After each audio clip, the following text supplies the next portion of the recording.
semua, kami dari STIMI Manajemen Sore semester 6 akan memperkenalkan diri. Nama saya Poppy Yolanda, NIM 18610001. Nama saya Nur Halijah, NIM 186100002. Dalam video kali ini kami akan membahas tentang manajemen penggunaan dana bank. Manajemen penggunaan dana bank, sumber penempatan dana dan strategi bank dalam penempatan dana tersebut berdasarkan tujuan bank.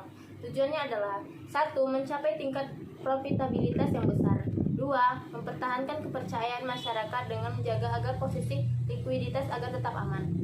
Dengan menggabungkan kedua tujuan tersebut, maka penempatan dana bank diarahkan sedemikian rupa agar saat digunakan semua kepentingan nasabah dapat dipenuhi.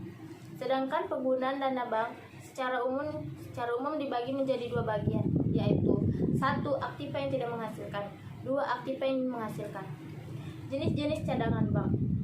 1. Cadangan primer diperlukan untuk memenuhi permintaan efektif dari para nasabah yang muncul secara tiba-tiba. 2. Cadangan sekunder diperlukan untuk memenuhi kebutuhan likuiditas yang jangka waktunya kurang dari 1 tahun. Faktor penentuan kebutuhan dana bank. Yang pertama, ketentuan pemerintah. Kedua, kewajiban penyediaan modal minimum atau CAR. Yang ketiga, area operasional bank. Yang keempat, produk jasa bank. Yang kelima, tujuan bank. Yang keenam, pimpinan bank. Yang ketujuh, kebutuhan likuiditas yang dimiliki. Yang kedelapan, tingkat kualitas dari aset.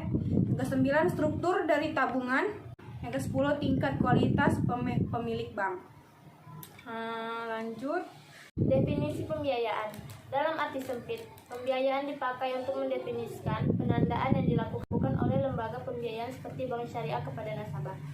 Pembiayaan secara luas berarti financing atau pembelanjaan, yaitu pendanaan yang dikeluarkan untuk mendukung investasi yang telah direncanakan, baik dilakukan sendiri maupun dikerjakan oleh orang lain.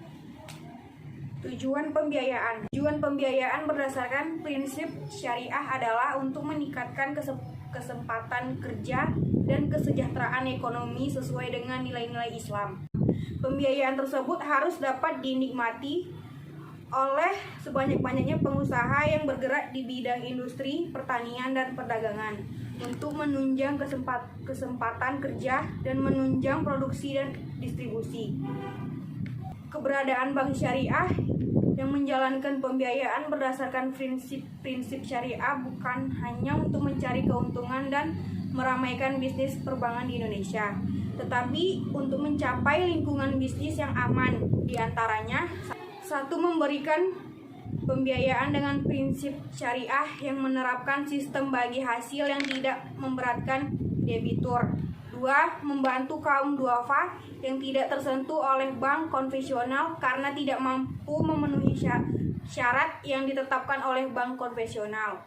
3. Membantu masyarakat ekonomi lemah yang selalu dipermainkan oleh rentenir dan membantu melalui pendanaan untuk usaha yang dilakukan.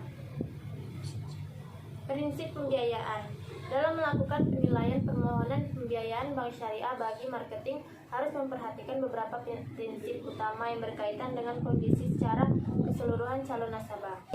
Di dunia perbankan syariah, prinsip penilaian dikenal dengan 5C tambah 1S, yaitu yang pertama, karakter, yaitu penilaian terhadap karakter atau kepribadian calon penerima pembiayaan dengan tujuan untuk memperkirakan kemungkinan bahwa penerima pembiayaan dapat memenuhi kewajibannya.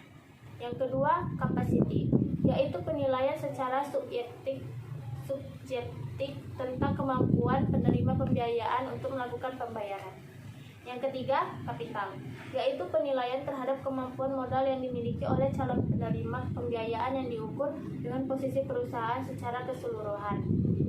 Yang keempat, kolateral, yaitu jaminan yang dimiliki calon penerima pembiayaan. Yang kelima, syariah. Penilaian ini dilakukan untuk menegaskan bahwa usaha yang dibiayai benar-benar usaha yang tidak melanggar syariah. Demikianlah penjelasan materi dari kami. Lebih dan kurang kami mohon maaf. Sekian dan terima kasih.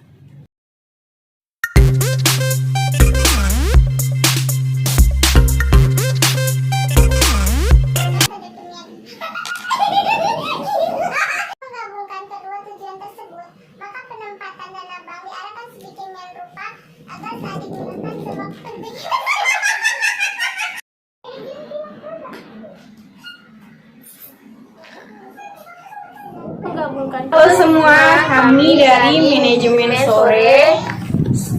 Kami dari